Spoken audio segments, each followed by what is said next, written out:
Hello, my name is Stacy Brayuka, and I am a mental health first aid instructor in the state of Missouri. I am currently certified as an adult and veteran course instructor. Today, I am going to give you 5 bite-sized pieces to give you a taste of what mental health first aid is.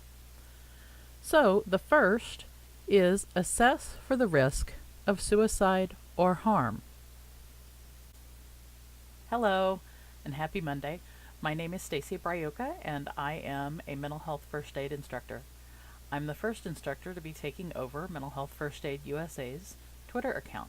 I hope you're enjoying the tweets that I have posted so far, and I would like in this video to give you just a tiny piece of what we do in a mental health first aid class. So this is our little guy, Algie. He is the mascot, or kind of the face of mental health first aid.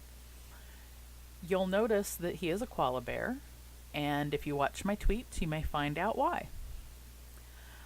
What I'd like to do today is to give you just a little bit of insight into what his name, Algie, means, and why we provide mental health first aid.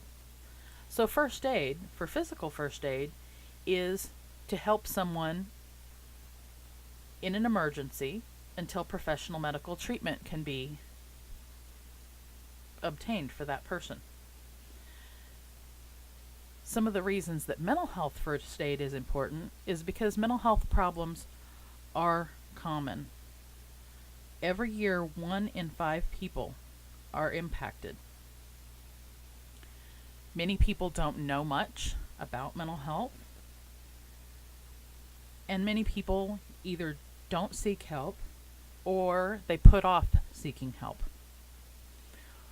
There's also stigma in our society related to mental health. There are negative attitudes, information that may or may not be accurate, etc. And people with mental health problems may not understand or be aware that help is available to them. Other professional and support services are not always available when someone is having a crisis. So it's really important to have people trained in first aid, mental health first aid, to help someone until professional help arrives, or until that person can be gotten to professional help. So, mental health first aid is built on an action plan. That action plan is similar to the first aid, physical first aid, that we learn about ABC, meaning airway, breathing, and circulation. So for mental health first aid, our word is Algie, which is also the name of our little guy there. I'm going to focus today, just briefly, on what A means.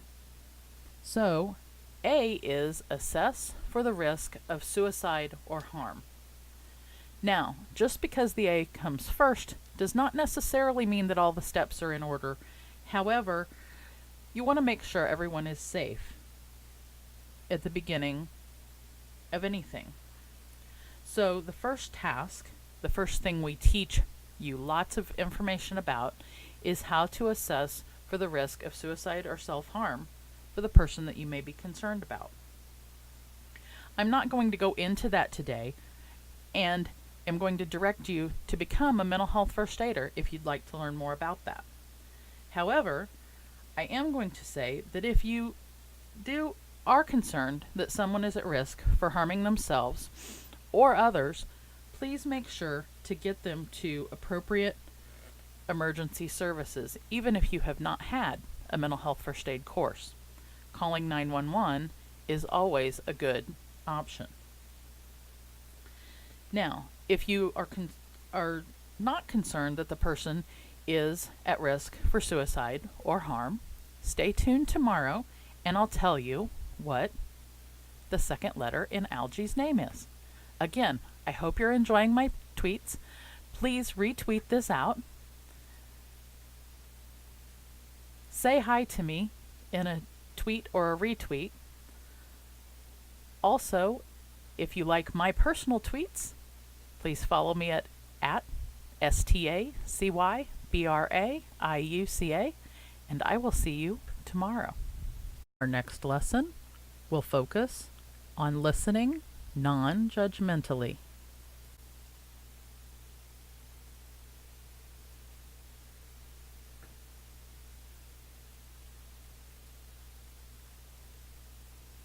Oh, yeah, I'm getting ready to tell him about that. I'm glad you reminded me. Thank you. Hey! Oh, sorry. Algie and I were just having a chat. Happy Tuesday.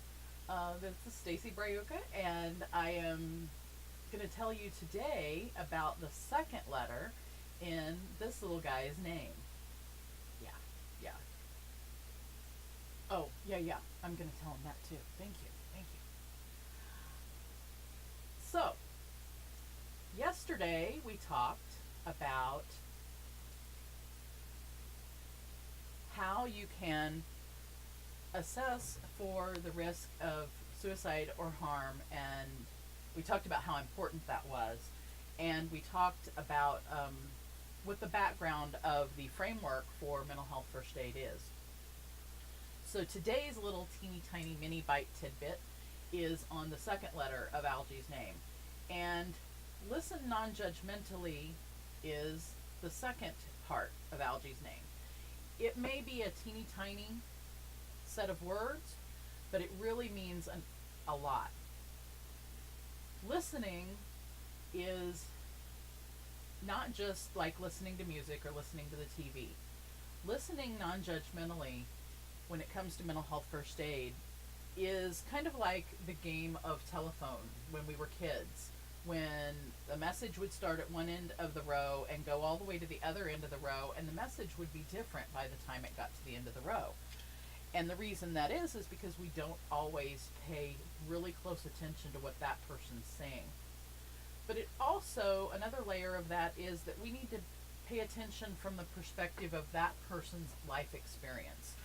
We can't always listen from our own life experience perspective. We need to make sure we're really honing into what the person we're listening to. We really need to hone into what they're saying and where they're coming from. So listening is the next part. Being non-judgmental is just as, if not more important. If you've ever had someone say something to you like, "You're a meanie," or "You're a insert expletive here," and calling you a name, or, "Well, that's just all in your head," or "That's just there because," that person is planting a bully in your head with that judgment that they're verbalizing to you. And verbalizing judgments to another person, like I said, you're planting a bully in their head, and that bully could impact them the rest of their life. And it goes against what we're really trying to do. We're not trying to add bullies to people's life. We're trying to help listen non-judgmentally.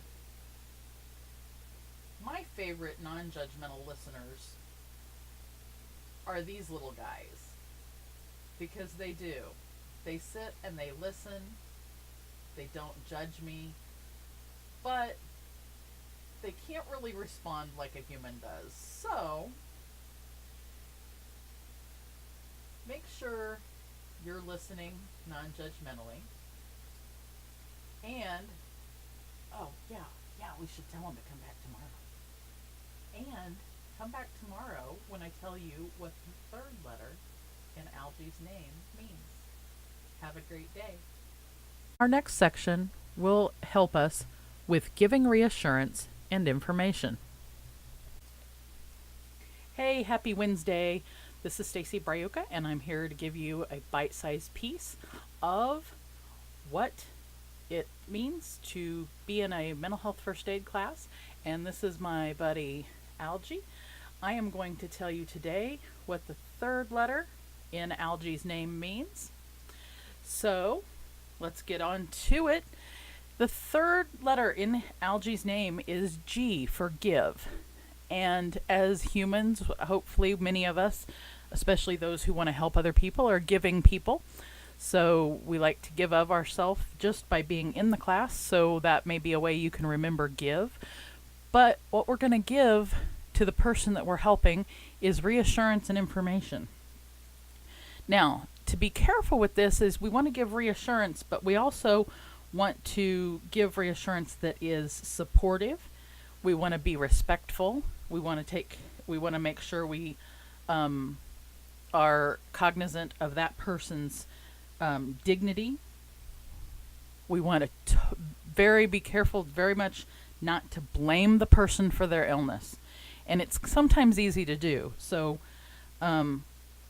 we teach in the class some different techniques and different words and things you can do to give that reassurance and information. Some of the things you do not want to do is to tell someone to snap out of it or get over it. Those things aren't supportive, and they tend to make someone feel blamed for their concern. You want to give them hope. So you want to give them reassurance. You want to give them information that's out there available. Maybe they don't know what a resource might be out there. They may not even really know that somebody's there that cares about them. So you're giving them reassurance that you're just there to care about them, that you emotionally, you understand that what they're dealing with is hard. You want to give them hope for their recovery. You want to provide practical help. So provide practical information. And in each mental health first aid class, we give you a list of local resources that you can get someone to help them right there in your immediate area. So that's today's mini bite lesson. I hope you enjoyed these videos this week. And for Algie and I, we'll see you tomorrow. In this next mini lesson, we will learn about encouraging appropriate professional help. Hello, this is Stacy Brayuka. I'm bringing you your daily mini bite lesson of bite-sized pieces to give you a taste of what mental health first aid is and what you might learn in a mental health first aid class. I am here again with my buddy Algie, and we're going to be talking about the fourth letter in his name, which is E. Oh, yeah. So Algie tells me that if he was having heart problems, he would go to the doctor. And that if he was having maybe feeling depressed or things like that, he'd want to go see a doctor or a professional that helped him with that. So let's see what E is in his name. Are you ready? Okay. E stands for encourage. Now there are two E's in Algie's name, you've noticed, and we'll get to the other E tomorrow. But today's E is encourage appropriate professional help. So as a mental health professional and a mental health first aid instructor, this is probably the part that is most comfortable for me, but also maybe the most challenging as a professional, because not everyone is ready for professional help.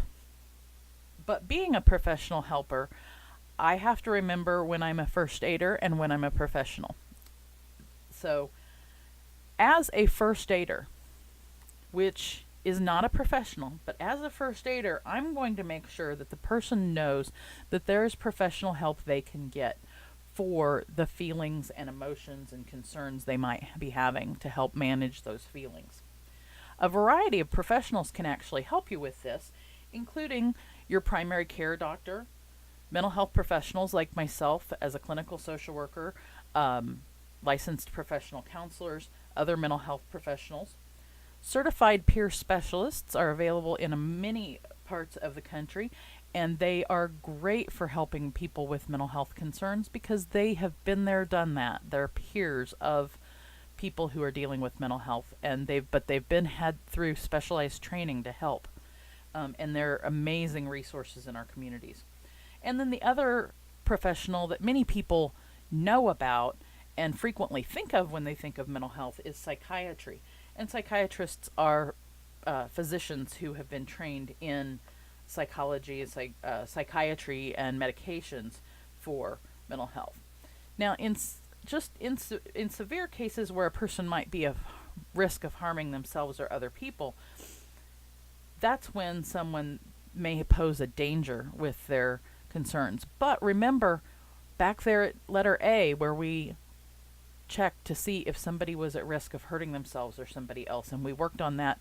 But, we might have to come back around to that too. Remember, the letters aren't always in order. They're in order so you can remember them, not necessarily the steps that you go through. So, there are different treatments available for depression and for mental health concerns. There's counseling, therapies, there are medications for many mental health concerns, because mental health is not just a thinking or an emotion thing. It does have biological basis, and there is evidenced research to show that. Thankfully, there is new research coming out every day with that, and hopefully one of these days we'll be able to deal with mental health concerns just like we do physical ones, and we won't have the stigma in the way. Yeah, Algie was just telling me, he'd go to the emergency room, but I told him, I said, Algie, I said, you can't always go to the emergency room, or some people are scared to go see professionals because there's a thing called stigma that our society puts on mental health concerns. Yeah, I know. We're just people, right? Well, and koala bears. And caring for each other is part of what we need to do to get through this life. Algie and I will see you tomorrow for the last letter of his name and for the last bite-sized lesson for mental health first aid. Have a great day. In our last session here with Algie, we will learn about encouraging self-help and other support strategies. Hello, and welcome to the mini bite lesson, bite-sized pieces to give you a taste of what a mental health first aid class is. This is the last lesson of the week from Stacy Brayuka and Algie. And today we're going to find out what the last letter in this little guy's name means. So let me review the first 4 letters first. How's that, Algie? Does that sound good? All right, here we go. So Algie's name is a mnemonic to remind us the different things we need to do as mental health first aiders to help someone when they're in a mental health crisis. They don't always happen in order, but they happen in order in Algie's name so that we can remember them. So the first letter is assess for risk of suicide or self-harm. We want to make sure that whoever we're talking to and ourselves and everyone around, we want to make sure everybody's safe. Then the second is listen non-judgmentally, because if we listen with any judgment, that actually can do more harm than good. And we also want to just listen because that's what that's what humans do, right? Then we want to give reassurance and information. So we want to reassure them and give them hope that things are going to be okay. Although we want to be careful and not say things that don't provide that emotional support. So in a mental health first aid class, you learn different things that you can say to give someone reassurance and information. The fourth letter in Algie's name is encourage appropriate professional help. And if you are having a heart attack, you would go to the emergency room, right? So if you are having a mental health crisis, you would go to a mental health professional, your primary care physician, a therapist, a peer support specialist, or a psychiatrist, and there are a variety of other professional helps available. Today, on the last day, we're talking about the last letter in Algie's name, which is encourage self-help and other support strategies. It's really important for us as humans to take care of ourselves. If we don't take care of ourselves, we certainly can't take care of anyone else. And when we're taking care of ourselves, it also shows others how to do that. So peer supporters are one of the support strategies that we could encourage someone to go to when they're having a mental health crisis. Peer supporters are others who've experienced mental health concerns, and they can provide valuable help to someone's recovery when they're having a mental health crisis. There are also many different self-help and other strategies out in different communities, and if you attend a mental health first aid class, every class gets lists of local resources that are pertinent for your community to be able to access places and supports to point someone towards. So I really hope you have enjoyed these mini bite lessons, and Algae has been so fun to do these videos with. I really have enjoyed them. I've enjoyed bringing you this bite-sized taste of mental health first aid, but more than anything, I hope that you, right there, you that's watching, you right there, I hope you look up and look for a mental health first aid class in your area. Consider taking that class and become one in a million. This is Stacy Brayuka. I have really enjoyed this week. If you have enjoyed the bite-sized lessons I have brought to you, also please follow me at gocreatewithstacy.com. In this sense, create means lots of things. Some of the things it means is go create yourself. And also lots of other creations. So I would love to see you there. Follow me on Twitter on my personal account at Stacy Brayuka. And continue to follow Mental Health First Aid USA. And be one in a million. Thank you.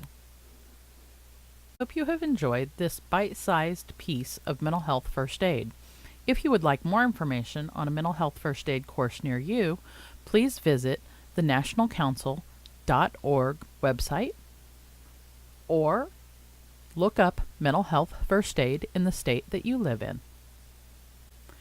If you would like free mental health first aid specific social media starter packs to put on your social media websites, please go to gocreatewithstacy.com/MHFA and sign up for your free starter packs now. These will be delivered to you via email and would be great to help promote Algae. While you are at the website, flip over to the freebies page on gocreatewithstacy.com and get your free social media starter kit with fun graphics and images that you can use on your Facebook and Instagram. Thank you for watching.